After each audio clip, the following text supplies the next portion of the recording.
Hello friends, ఈరోజు insulin pen అనేది ఏ విధంగా మనం సెట్ చేసుకోవాలి అనేది చూపించబోతున్నాను. నా దగ్గర 2 టైప్స్ ఆఫ్ ఇన్సులిన్ పెన్లు అయితే ఉన్నాయి. మనకి ఫస్ట్ వన్ వచ్చేసి దీనికి ఇన్సులిన్ అనేది ఇంజెక్షన్తో పాటు మనకి ఇచ్చారనమాట.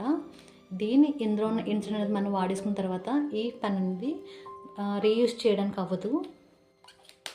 అలాగే వేరే టైప్ ఆఫ్ పెన్ ఇది సెకండ్ అనమాట. ఇందులో మనకి రీఫిల్ అయిపోయిన వెంటనే మనం వేరొక రీఫిల్ తెచ్చి పెట్టుకొని మనం ఈ పెన్ అది మళ్ళీ రీయూజ్ చేసుకోవచ్చు. ఇది మీకు ఎలా సెట్ చేయాలో చూపిస్తాను.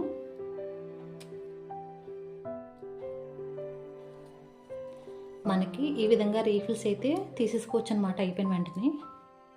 ఇవి మనకి మెడికల్ స్టోర్లో ఒక సెట్ అయితే కొనుక్కోవచ్చు అనమాట. సెట్కి వచ్చేసి 5 వస్తాయి. మనం తెచ్చిన వెంటనే ఈ విధంగా లోపలికి పెట్టుకుని మనకి కింద స్ప్రింగ్ అనేది ఉంటుంది అనమాట. ఇది లోపలికి తోస్తుంది. దాన్ని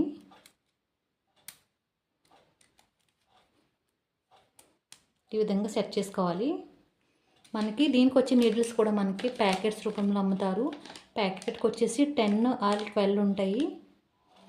ఇందులో నీడిల్స్ వచ్చేసి ఈ విధంగా ఉంటాయి అన్నమాట. ఈ స్టిక్కర్లు మనం రిమూవ్ చేసుకొని మనం ఇంజెక్షన్కి అటాచ్ చేసుకోవాలి. దీని నీడలు అనేది చాలా సన్నగా చిన్నగా ఉంటుందన్నమాట. అసలు నొప్పి కూడా అనిపించదు ఇంజెక్షన్ చేసుకున్నా సరే. ఈ ఇంజెక్షన్ ఎప్పుడు కూడా మనం ఫ్రిడ్జ్లో స్టోర్ చేసుకోవాలన్నమాట. ఎప్పుడు బయట అసలు ఉంచకూడదు. మనం ట్రావెల్ ఎక్కడికైనా వెళ్ళేటప్పుడు కానీ, కాలేజెస్ కానీ, టెంపుల్స్ కానీ, ఎక్కడైనా జర్నీలో కానీ మనకి పట్టుకెళ్ళడానికి చాలా వీలుగా ఉంటుందన్నమాట ఈ ఇంజెక్షను. అలాగే మనకి ఎన్ని యూనిట్స్ ఇందులో ఎంతవరకు ఇన్సులిన్ ఉన్నది అన్నది మనకి ఇక్కడ కౌంట్ కూడా చూసుకోవచ్చు అనమాట. అలాగే డాక్టర్ మనకి ఎన్ని యూనిట్స్ చేసుకోమన్నారు మనం ఎక్కడైతే సెట్ చేసుకోవాలి. ఇంజెక్షన్ చేసే ముందే మనం 1 పాయింట్ అనేది సెట్ చేసుకొని దీన్ని పంప్ చేసుకోవాలి. అప్పుడు దీంట్లో ఏదన్నా ఎయిర్ ఉండిపోతే కనుక బయటకు వచ్చేస్తుంది. అప్పుడు మనకి ఎన్ని పాయింట్స్ కావాలో సెట్ చేసుకొని అప్పుడు మనం పొట్టకనేది ఇంజెక్షన్ చేసుకోవాలన్నమాట. మనకి ఇప్పుడు ఒక 10 పాయింట్స్ సెట్ చేసుకుని చేసుకోవాలనుకోండి. ఇలా 10 వరకు పెట్టుకున్న తర్వాత దీన్ని ముందుకు పంప్ చేయాలి. దీన్ని తీసేసి దీన్ని ఇలా పంప్ చేయాలన్నమాట పొట్టకి. చేసిన ఒక 5 సెకండ్స్ వరకు కూడా ఇంజెక్షన్ అనేది పొట్ట నుంచి తీయకూడదన్నమాట. బ్లడ్ వచ్చేస్తుంది. దీన్ని 1 or 2 టైమ్స్ మాత్రమే యూజ్ చేసి ఈ నీడలు తీసేసి వేరే నీడలని మనం వాడుకోవాలి.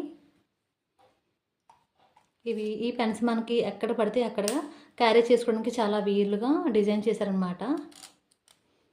అలాగే ఫ్రిడ్జ్లో మనం ఇంజెక్షన్ చేసిన తర్వాత ఈ పెన్ అనేది ఇక్కడ ఇంజెక్షన్ ఉంది కదండి, ఈ నీడిల్ రిమూవ్ చేసి క్యాప్ పెట్టుకుని అప్పుడు మాత్రమే ఫ్రిడ్జ్లో స్టోర్ చేసుకోవాలి. నీడిల్తో పాటు ఎప్పుడు కూడా ఫ్రిడ్జ్లో స్టోర్ చేయకూడదు.